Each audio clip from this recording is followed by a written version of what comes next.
નમસ્કાર મિત્રો, છેલ્લા ઘણા સમયથી પત્રકારત્વ ક્ષેત્રે કામ કરતા પત્રકાર મિત્રો જેની આતુરતાથી રાહ જોઈ રહ્યા હતા કે ભાઈ સરકારની કોઈ ભરતી આવે તો એ આતુરતાનો અંત આવ્યો છે.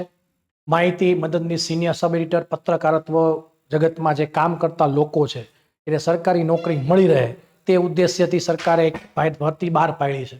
એમાં પત્રકારત્વનો જે સિલેબસ છે, પત્રકારત્વના જે માર્ક છે એ 25 માર્કનું પત્રકારત્વ છે. 25 માર્કના પત્રકારત્વની અંદર શું પૂછાય છે, શું આવે છે, એનો એક ટૂંકો સિલેબસ અથવા તો એમ કહી શકાય કે એની એવી સચોટ પણ ટૂંકી માહિતી આપવાનો પ્રયત્ન હું આજ કરું છું. વાત કરીએ તો પત્રકારત્વ એટલે શું, તો સૌથી પહેલા એવું કહી શકાય કે દેશ દુનિયામાં કે કોઈ પણ સામાન્ય ગામમાં કોઈ પણ એવી ઘટના બનતી હોય કે જે ઘટના અન્ય લોકો સુધી પહોંચે તો એક માહિતીપ્રદ વિષય બની જાય, આવા કોઈ પણ સમાચારો હોય એને પત્રકારત્વનો ફેલાવો અથવા તો પત્રકારત્વ કર્યું કહેવાય. પત્રકારત્વની શરૂઆતની વાત કરીએ કે ભાઈ પત્રકારત્વ શરૂઆત ક્યારથી થઈ, તો માત્ર આઝાદી મળી કે આઝાદીના સમયથી થઈ એવું ન કહી શકાય. એક ઇતિહાસ એવો પણ છે કે રોમની અંદર 131 વર્ષ પહેલા પત્રકારત્વની શરૂઆત થઈ હતી. એક્ટ ઓફ ડ્રિવિલિયા નામનું એક અખબાર શરૂ થયું હતું કે દિનચર્યા જે છે અથવા તો એમ કહી શકાય દિવસની ઘટનાઓ, એટલે એવું કહી શકાય કે પત્રકારત્વની સૌથી પહેલી શરૂઆત રોમની અંદર 131 વર્ષ પહેલા થઈ છે. પછી વિચાર આવે કે ભાઈ રોમની અંદર પત્રકારત્વની શરૂઆત થઈ, પણ ભારતમાં પત્રકારત્વની શરૂઆત ક્યારે થઈ? તો ભારતમાં પત્રકારત્વની શરૂઆત ક્યારે થઈ એની પણ આપણે વાત કરવી છે કે ભાઈ બંગાળ ગેજેટ છે અથવા તો મુંબઈ સમાચાર છે, સૌરાષ્ટ્ર દર્પણ છે, કાઠિયાવાડ ટાઈમ્સ છે, આવા બધા જે અખબારો છે એ ક્યારે શરૂ થયા, ભારતમાં પત્રકારત્વની શરૂઆત શું કામ થઈ, કઈ સાલથી લઈ અને ઉત્તરોત્તર કઈ રીતે પત્રકારત્વ જગત આગળ વધતું ગયું એની પણ ચર્ચા આપણે આગળ ઉપર કરશું. એવો વિચાર દરેક લોકોને આવતો જ હોય કે ભાઈ ભારતમાં તો આ વસ્તુ બની, ચાલો ભારત પછી આગળ જતા કેવી રીતે બન્યું, તો આગળ જતા જે બનવાની વાત છે એ કેવી રીતે થશે એની પણ આપણે વાત કરશું.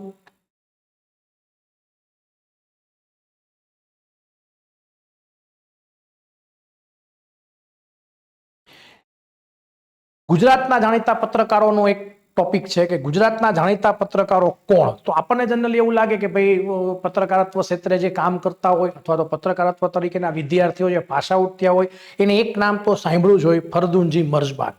માત્ર ફરદુનજી મર્ઝબાન નહીં, એ સિવાય પણ ગુજરાતના એવા કેટલા પત્રકારો છે કે જે પત્રકારોએ ગુજરાતમાં પત્રકારત્વ ક્ષેત્રે ખેડાણ કર્યું છે, એની જે આખી એક નામાવલી છે એનો પણ આપણે અભ્યાસ આગળ જતા કરશું.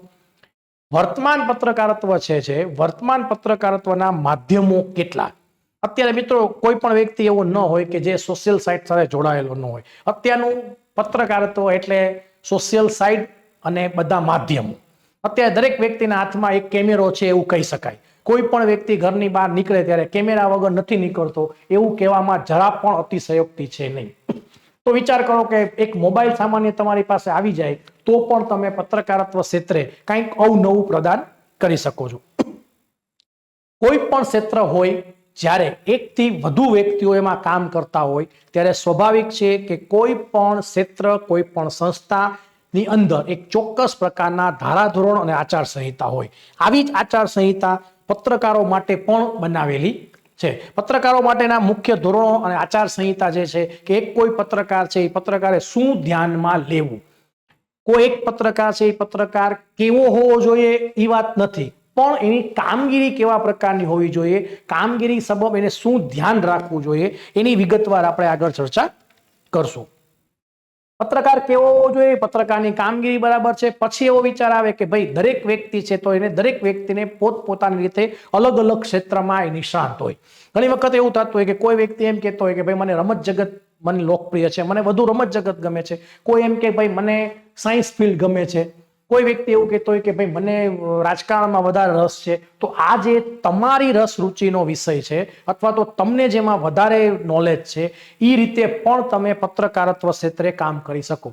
એટલે પત્રકારત્વના પ્રકારો જે છે એ પણ જોશું કે વેપાર જગતમાં કોઈ પત્રકારત્વ કરવું હોય તો પણ કરી શકે છે. સિદ્ધાંતોની વાત કરીએ કે પત્રકાર હોય તો પત્રકાર લોકશાહીને જાગૃત રાખતો એક વ્યક્તિ છે. લોકશાહીને જ્યારે જાગૃત રાખવાની વાત આવે ત્યારે પત્રકાર પોતે અમુક સિદ્ધાંતોથી કામ કરતો હોવો જોઈએ. તો પત્રકારત્વના સિદ્ધાંતોની પણ વાત કરશું કે ભાઈ માત્ર ને માત્ર નીડર હોય કે નિષ્પક્ષ હોય એવું નહીં.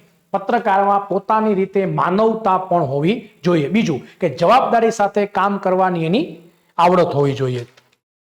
એના પછી વાત થશે કે પત્રકારત્વનું મહત્વ શું. આપણે બધા અત્યારે એવું વિચારીએ છીએ કે ભાઈ પત્રકારત્વ તો દરેક ક્ષેત્રનું એક ચોક્કસ મહત્વ હોય છે. એમ પત્રકારત્વનું પણ મહત્વ છે. આજનો સમય ટેકનોલોજીનો યુગ છે, ઝડપી યુગ છે.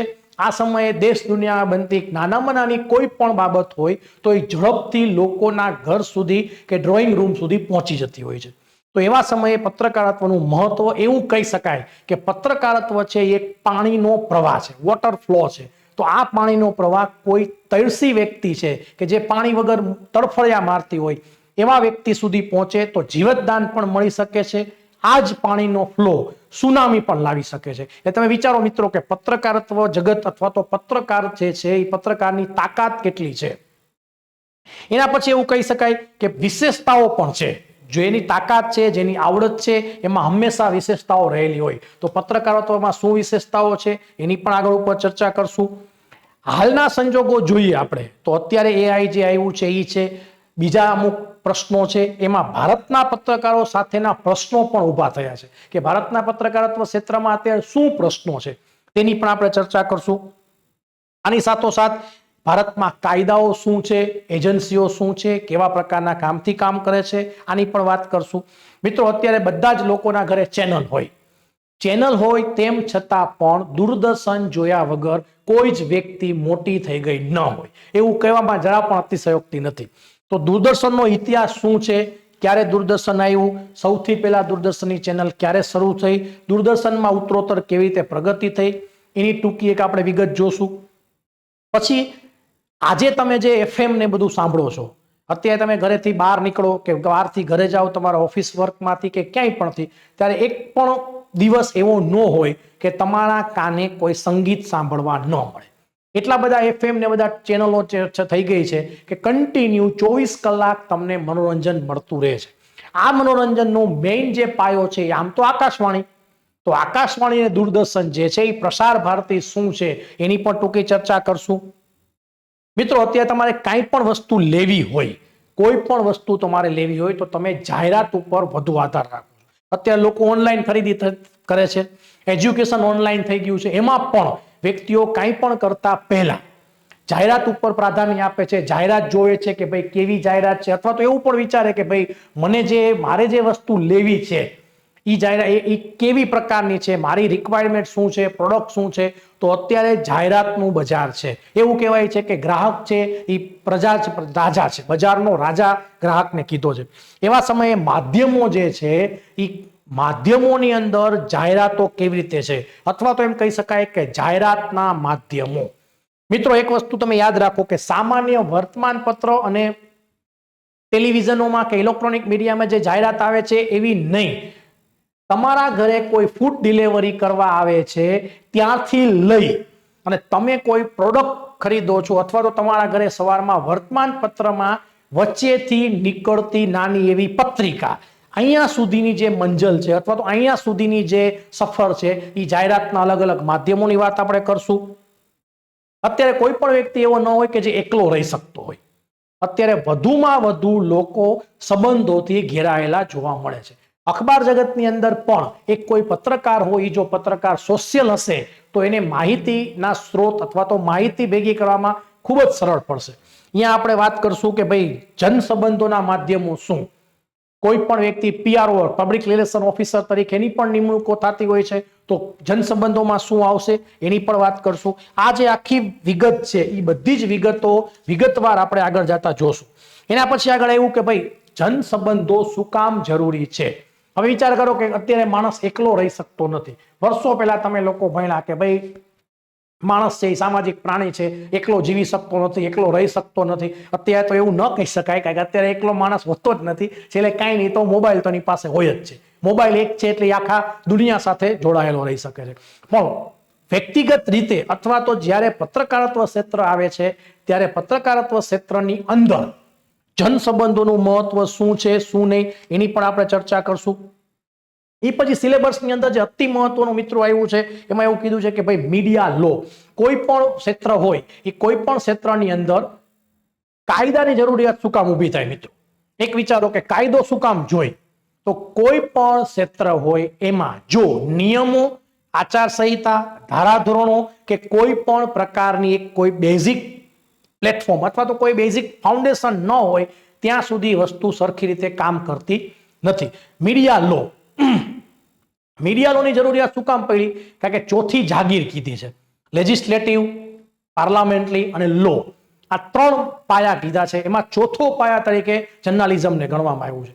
જ્યારે તમને કોઈ પણ ક્ષેત્રમાં સ્વતંત્રતા મળવામાં આવે ત્યારે એ સ્વતંત્રતા સ્વચ્છતા ન થઈ જાય એના માટે કોઈ ચોક્કસ ધારાધોરણ બનાવવામાં આવે છે. એ જ રીતે આઝાદી પહેલાનો સમય હોય તોય ભલે, આઝાદી પછીનો સમય હોય તોય ભલે, કે સાંપ્રત પ્રવાહ હોય તોય ભલે, જોયું કે માધ્યમોને જ્યારે સ્વતંત્રતા મળે છે ત્યારે ક્યાંક ને ક્યાંક સમાજમાં એવા બનાવો બનતા હોય છે કે જે દુરુપયોગ થતો હોય છે. તમને મળેલી સત્તાનો દુરુપયોગ થતો હોય છે. આવી જ મળેલી સત્તાના દુરુપયોગને અટકાવવા માટે માધ્યમોનો કાયદો બન્યો. સિલેબસની અંદર આખો એક ટોપિક જ છે મિત્રો કે મીડિયા લો એટલે શું. મીડિયા લોની વાત કરતા પહેલા આપણે વિચારવું પડે કે સ્વતંત્રતા પહેલા શું હતું, પછી શું હતું. તો એ ટોપિકની પણ એક આપણે વિગતવાર ચર્ચા કરશું. એમાં સૌથી પહેલો એવો ટોપિક છે અખબાર સ્વતંત્ર પહેલા અને પછી. અખબાર જગત, મીડિયા ક્ષેત્ર સ્વતંત્રતા પહેલા, આઝાદી પહેલા શું હતું, આઝાદી પછી શું હતું. આઝાદી પહેલાના તમામ અખબારો એમ કહી શકાય કે એક ચોક્કસ મિશનથી શરૂ થયેલા અખબારો હતા. એક ચોક્કસ મિશન હતું. એવા સમયે શું કામ જરૂર પડી મીડિયા લોની? જરૂર શું કામ પડી? બ્રિટિશ સલ્તનત વખતે અંગ્રેજોને એવો શું વિચાર આવ્યો કે મીડિયા લો જોઈ, એની વાત કરશું. એના પછીનો ટોપિક છે અદાલતના પ્રકારો. અત્યારે કોઈ પણ વ્યક્તિ એવો નહીં હોય કે જેને કાયદાની જરૂર ન પડી હોય. તો એવા સંજોગોમાં મીડિયાને શું કામ કાયદાની જરૂર પડે છે અથવા તો મીડિયાને અદાલતની શું કામ જરૂર પડે છે એની ચર્ચા કરશું. બે પ્રકારની કોર્ટ હોય છે, દીવાની કોર્ટ, ફોજદારી કોર્ટ. સેન્સરશિપ, અત્યારે મિત્રો એવું થઈ ગયું છે કાંઈ પણ વસ્તુ તમે બોલો અથવા તો કાંઈ પણ ઓલી કરો તરત લોકો કાં રેકોર્ડિંગ કરી લે છે કાં ફોટોગ્રાફ્સ મૂકી દે છે. એવા સમયે સેન્સરશિપ એક્ટ એટલે શું એની ચર્ચા કરશું.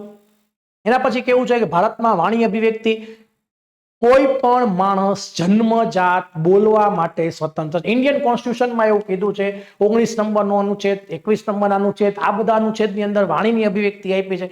એક હસતા હસતા વાત કરી શકાય, બોલ કરવું અને અભિવ્યક્ત કરવું, આ બેમાં મિત્રો ફેર છે.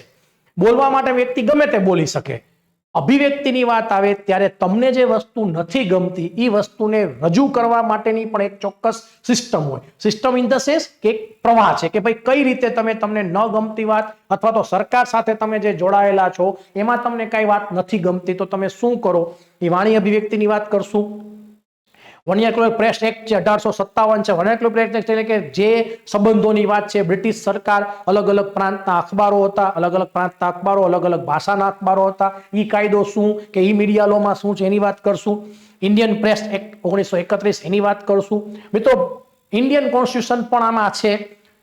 ફંડામેન્ટલ રાઇટ, વર્ષો પહેલા જ્યારે આપણે નાના હતા ત્યારે ભણતા હતા ત્યારે એક શબ્દ ભણવામાં આવતો હતો કે અધિકાર અને ફરજ સિક્કાની બે બાજુ છે. અહીંયા આપણે ચર્ચા કરશું મૂળભૂત અધિકારોનો. મૂળભૂત અધિકારો એટલે ફંડામેન્ટલ રાઇટ્સ. મને જે અધિકાર મળેલા છે એ તમારી ફરજ હોય અને તમારી જે ફરજ છે એ મારા અધિકારો હોય. તો મૂળભૂત અધિકારો શું કામ માધ્યમોને આપ્યા છે?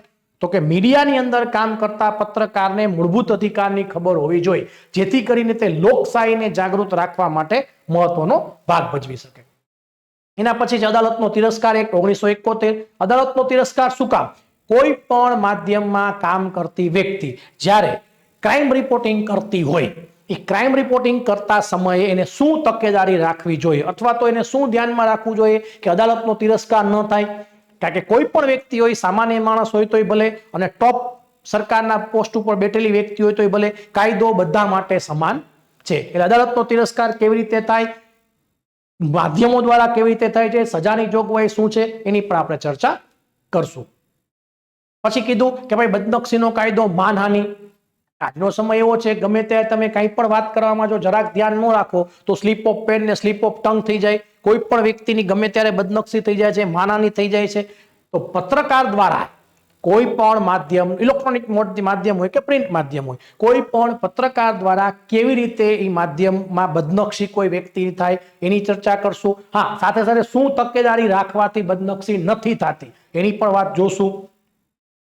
કોપીરાઇટ એક્ટ છે 1957. અત્યારે લોકોને એવું છે કે તમે એક પણ એને એક મેસેજ મૂકો એટલે એ મેસેજ 10 મિનિટમાંથી તો કેટલાને ફોરવર્ડ કરી દે છે મિત્રો. ઘણી વખત તો ગુડ મોર્નિંગનો મેસેજ, સવારનો મેસેજ સાંજે આવતો હોય છે. તો કોપીરાઇટ શું છે? કોઈ પણ વ્યક્તિએ કોઈ લખેલું હોય એ કેટલા અંશ સુધી તમે લઈ શકો, એનો કેવી રીતે ઉપયોગ કરી શકો એની ચર્ચા કરશું. કોપીરાઇટ એક માધ્યમો માટે એટલા માટે મહત્વનો છે કે કોઈ પણ લખેલા લેખો અથવા તો કોઈ પણ સામયિકમાં પ્રસારિત થયેલી તમારી વાત, એને જ્યારે કોપીરાઇટ ન મળે ત્યારે શું પ્રશ્નો ઉભા થાય એની પણ ચર્ચા કરશું. માહિતીનો અધિકાર 2005. અત્યારે મિત્રો તમને બધાને ખબર જ છે કે સૌથી સરળ થઈ ગયું છે. કાંઈ પણ સરકારી યોજના હોય કે કાંઈ પણ ઓલું હોય, તમને એવું લાગે કે ભાઈ કાંઈ ઓલું નથી, એ તમે આસાનીથી માહિતી માંગી શકો છો. ઝડપી અને સસ્તી, સસ્તી અને ઝડપી બે જ્યારે ભેગું થાય ત્યારે લોકશાહીને જીવંત રાખવા માટે માહિતી અધિકારનો કાયદો છે ખૂબ ઉપયોગમાં આવે છે. એના પછી કીધું સંસદીય વિશેષ અધિકારો. સંસદીય વિશેષ અધિકારો એટલે એવા અધિકારો કે જે સામાન્ય માણસને તો મળે જ છે, પણ સંસદના સત્ર જ્યારે શરૂ હોય ત્યારે એને કેવા અધિકારો મળે છે એ માધ્યમોમાં એટલા માટે અભ્યાસ કરવાનું જરૂરી છે. ઘણી વખત એવું થતું હોય કે માધ્યમના પત્રકારને જો આની ન ખબર હોય તો સંસદ સભ્યો અથવા તો સરકાર સાથે સીધા કલેશમાં આવે છે. એટલા માટે સંસદીય વિશેષ અધિકારોની વાત કરશું. પછી કીધું officially secret act. Officially secret એટલે અમુક માહિતીઓ અને અમુક બાબતો એવી હોય કે જે સરકારના સંરક્ષણને ધ્યાનમાં રાખીને આવતી હોય, એવી માહિતી પત્રકારોને ન આપી શકાય અથવા તો પત્રકારી માહિતી ન લઈ શકે એના માટેનો શું કાયદો છે એની વાત કરશું. એના પછી કીધું પ્રસાર ભારતી. હમણાં આપણે આગળ જેમ જોયું મિત્રો કે આકાશવાણી અને દૂરદર્શન એ બે જે સંસ્થાઓ છે એ પ્રસાર ભારતીના નેજા હેઠળ કામ કરે છે એની વાત કરશું. Cable television network. અત્યારે દરેકના ઘરે એક ડબલું હોય. આપણે સાવ સરળ ભાષામાં મિત્રો એવું કહી શકાય કે એક ડબલું પડ્યું હોય, ડાયન લખેલું. ઈ જે કેબલ ટેલિવિઝન એક્ટ છે ઈ કાયદો શું છે, કેટલી ચેનલો બતાવી શકાય, કેવી ચેનલો મિત્રો બતાવી શકાય, એ બધી જ કેબલ ટેલિવિઝન એક્ટની અંદર જોગવાઈ કરે છે. સિનેમોટોગ્રાફી એક્ટ 1952.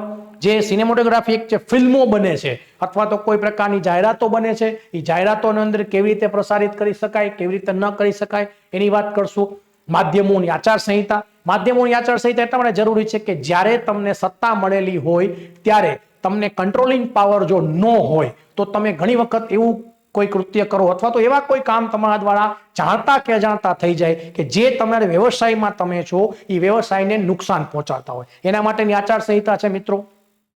કોમવાદી લખાણ. કોમવાદી લખાણ એટલે ઘણી વખત એવું બનતું હોય કે કોઈ બે જૂથની અથડામણ થઈ હોય અથવા તો કોઈ બે સમૂહમાં કોઈ લડાઈઓ થઈ હોય, કોઈ ઝઘડાઓ થયા હોય, એવા સમયે લખાણ કરતી વખતે, પત્રકારે લખાણ કરતી વખતે શું ધ્યાનમાં લેવું એની બાબતની વિગત ચર્ચા કરશું. એના પછી છે મિત્રો પીળું પત્રકારત્વ. પીળું પત્રકારત્વ એટલે આ પત્રકારત્વ એટલું આ કોઈ કલર વાળા પત્રકારત્વની વાત નથી મિત્રો કે એવું લાગે કે ભાઈ આ પીળું પત્રકારત્વ એટલે પત્રકારત્વમાં કલર છે. નહીં. કોઈ પણ વ્યક્તિ જ્યારે માધ્યમોની આચારસંહિતાને અનુસરતો નથી અને ખૂબ ટૂંકા ગાળાની અંદર પોતાનો ખોટો જે ગોલ ધારેલો છે એને એચીવ કરવા માટેનું જે પત્રકારત્વ કરે છે એનું પીળું પત્રકારત્વ કહી શકાય. પીળું પત્રકારત્વ એટલા માટે એમ કહી શકાય કે ભાઈ કોઈ પણ વ્યક્તિને કોઈ બ્લેકમેલિંગ કરવું એટલે પીળું પત્રકારત્વ. આજે આપણે જે મિત્રો વાત કરી એવી વાત કરી છે કે જે માહિતી મદદની સિનિયર સબ એડિટરની જે વાત છે એમાં જે સિલેબસ આપેલો છે એ સિલેબસની અંદર આપણે એની જે આજે હાઇલાઇટ જોઈ છે, આજે જે મુદ્દાઓની ચર્ચા કરી એની ડીપલી પછી ચર્ચા એટલે કરશું કે કઈ વસ્તુની અંદર શું આવે. અને મીડિયા લોમાં જેટલા ટોપિકની આપણે વાત કરી એ બધા જ મીડિયા લોની અંદર એક એક વસ્તુ આપણે લેશું, એક એક વસ્તુની અંદર શું શું આવશે એ ડિટેલથી ચર્ચા કરશું. તો ફરી પાછા આપણે વહેલી તકે ભેગા થશું. Thank you very much.